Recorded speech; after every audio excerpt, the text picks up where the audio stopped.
June నెల వచ్చిందంటే చాలు భానుడి భగభగలకు ఎండ్ కార్డు వేస్తూ తొలకరి జల్లులతో క్లైమేట్ కూల్ అవుతుంది. కరెక్ట్ గా ఇదే టైంలో తెలంగాణ వ్యాప్తంగా సిటీల నుండి రూరల్ బిజినెస్ వరకు ఒకే ఒక్క సౌండ్, ఒకే ఒక్క ఫ్లేవర్ గుమగుమలాడుతుంది. అదే ప్రతి ఇంట ఉడికే చేపల పులుసు. అవును, మృగశిర కార్తె రోజు తెలంగాణ సమాజంలో చేపలు తినటం అనేది కేవలం ఒక అలవాటు కాదు, జనరేషన్స్ నుండి వస్తున్న ఒక పక్క ట్రెడిషన్. ఒకవైపు హైదరాబాద్ నాంపల్లిలో లక్షలాది ప్రజలకు ప్రాణదాతగా నిలిచే చేప ప్రసాదం డిస్ట్రిబ్యూషన్ మొదలవుతుంటే, మరోవైపు పల్లెల్లో లోకల్ చెరువుల దగ్గర మత్స్యకారుల సందడితో ఫెస్టివల్ అట్మాస్ఫియర్ కనిపిస్తుంది. అసలు ఈ రోజే చేపలు ఎందుకు తినాలి అంటే ఇక్కడ అందరికీ వచ్చే బిగ్గెస్ట్ డౌట్, అసలు మృగశిర కార్తె రోజే చేపలు ఎందుకు వండుకొని తినాలి? దీని వెనుక మనకు పెద్దలు పెట్టిన ఒక strong scientific and health reason ఉంది. ఎండాకాలం ముగిసి వర్షాకాలం స్టార్ట్ అయ్యే ఈ ట్రాన్సిషన్ పీరియడ్ లో వాతావరణం సడన్ గా చల్లబడుతుంది. ఈ టైంలో హ్యూమన్ బాడీలో ఇమ్యూనిటీ లెవెల్స్ తగ్గి రోగనిరోధక స్థితి క్షీణిస్తుంది. దానికి తోడు శ్వాసకోశ సమస్యలు,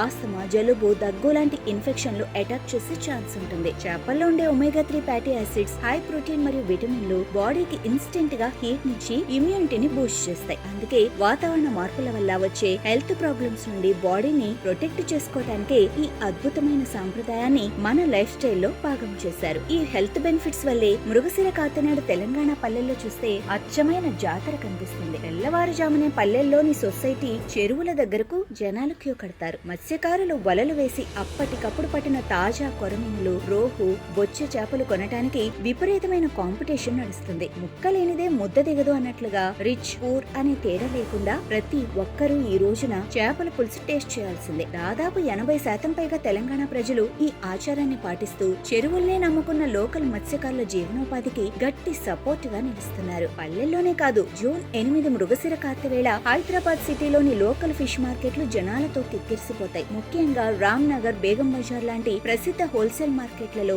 భారీ రద్దీ నెలకొంటుంది. ఈ ఒక రోజు చేపలకు విపరీతమైన డిమాండ్ పెరగటంతో ముఖ్యంగా లైవ్ కొరమైన చేపల ధర కేజీ 800 నుండి ఏకంగా 1200 వరకు పలుకుతుంది. తెలంగాణ వ్యాప్తంగా ఉన్న ఆక్వా రైతులు ఈ పండుగ రోజే తమ లోకల్ చెరువుల్లో హార్వెస్టింగ్ పూర్తి చేసి మార్కెట్లకు తరలించడానికి ఎంతో ఆసక్తిగా ఎదురుచూస్తారు. రైతుల పంటకు మంచి లాభాలు, వినియోగదారులకు తాజా చేపలు దక్కే అతిపెద్ద బిజినెస్ డే కూడా ఇదే కావటం విశేషం. పల్లెల్లో ఈ రేంజ్ సందడి ఉంటే ఇటు Hyderabad Nampally exhibition grounds asthma పేషెంట్లతో కిక్కిరిసిపోతుంది. శ్వాసకోశ వ్యాధులతో ఏళ్ల తరబడి నరకం చూస్తున్న వారికి ఒక బిగ్ రిలీఫ్ గా నిలిచే పత్తిని కుటుంబం చేప ప్రసాద పంపిణీ ఇక్కడే జరుగుతుంది. దాదాపు 180 ఏళ్ల క్రితం నిజాం కాలంలో స్టార్ట్ అయిన ఈ ఫ్రీ మెడికల్ సర్వీస్ నేటికి 5 తరాలుగా సక్సెస్ఫుల్ గా రన్ అవుతోంది. బ్రతికున్న ఒక చిన్న కొరమీనను చేపపిల్ల నోటిలో సీక్రెట్ హెర్బల్ పేస్ట్ ను ఉంచి ప్రజల నోట్లోకి వేసి డైరెక్ట్ గా వేస్తారు. ఆ బ్రతికున్న చేప గొంతు గుండా లోపలికి వెళ్లేటప్పుడు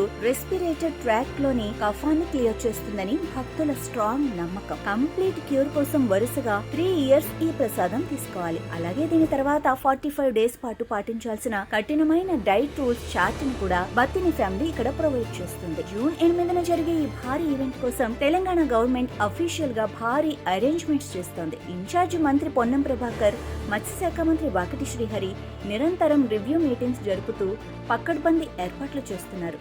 జనాల రద్దీని తట్టుకునేలా ఈసారి ఫిషరీస్ ఫెడరేషన్ ద్వారా ఏకంగా 150,000 కొరమీన చేప పిల్లలను గవర్నమెంట్ సప్లై చేస్తోంది. సీనియర్ సిటిజన్స్, దివ్యాంగుల కోసం స్పెషల్ కౌంటర్లు ఏర్పాటు చేయడంతో పాటు 40 మంది అధికారులు, 70 మంది వాలంటీర్లు డ్యూటీలో ఉన్నారు. అయితే ఇదే టైంలో కొందరు కేటుగాళ్లు ఆన్లైన్ లో చేప ప్రసాదం అమ్ముతున్నామంటూ ఫేక్ వెబ్సైట్లతో మోసం చేస్తున్నారని, అలాంటి మోసాలను నమ్మొద్దని, ఈ ప్రసాదం కేవలం నాంపల్లెలోనే లైవ్ గా లభిస్తుందని బత్తిని కుటుంబం అలర్ట్ చేసింది. ఇటు పల్లెల్లో చెరువుల సంస్కృతి, అటు నాంపల్లిలో ప్రసాదం క్రేజ్ ను బేస్ చేసుకుని మత్స్యకార సంఘాలు ఇప్పుడు ఒక స్ట్రాంగ్ డిమాండ్ గవర్నమెంట్ ముందు ఉంచాయి. మృగశిర కార్తె నాడు తెలంగాణ కల్చర్, ప్రజల హెల్త్ మరియు మత్స్యకారుల ఎకనామికల్ బెనిఫిట్స్ ముడిపడి ఉన్నాయి. అందుకే గౌరవనీయులైన ముఖ్యమంత్రి రేవంత్ రెడ్డి తక్షణమే రెస్పాండ్ అయి జూన్ 8 మృగశిర కార్తెను అఫీషియల్ గా రాష్ట్ర చేపల పండుగగా డిక్లేర్ చేయాలని మత్స్యకార సంఘాలు గట్టిగా డిమాండ్ చేస్తున్నాయి. దీనివల్ల స్టేట్ ట్రెడిషన్ ను గౌరవించడమే కాకుండా లక్షలాది మత్స్యకార కుటుంబాల లైఫ్ లో వెలుగులు నింపినట్లవుతుందని వారు స్పష్టం చేస్తున్నారు. చూసారుగా, 180 ఏళ్ల నమ్మకమైన నాంపల్లి చేప ప్రసాదం ప్రసాదం. ఇటు పల్లె పల్లెనా సాగే అచ్చమైన తెలంగాణ చేపల పులుసు హెల్త్ బెనిఫిట్స్. మరి ఈ రెండింటి కలయికతో ముడిపడి ఉన్న ఈ మృగశిర కార్తెను ప్రభుత్వం అధికారికంగా రాష్ట్ర చేపల పండుగగా డిక్లేర్ చేయాలన్న డిమాండ్ పై మీ ఒపీనియన్ ఏంటి? అలాగే ఈసారి మీ ఇంట్లో మృగశిర కార్తె స్పెషల్ చేపల పులుసు ఏ రేంజ్ లో ప్లాన్ చేస్తున్నారు? కింద కామెంట్ సెక్షన్ లో మాతో షేర్ చేసుకోండి. ఆక్వా మరియు మత్స్య రంగానికి సంబంధించిన ఇలాంటి లైవ్ అప్డేట్స్, గ్రౌండ్ రిపోర్ట్స్ కోసం మీ ఫిషరీ న్యూస్ ని ఇప్పుడే లైక్ చేయండి, షేర్ చేయండి మరియు సబ్స్క్రైబ్ చేసుకోండి.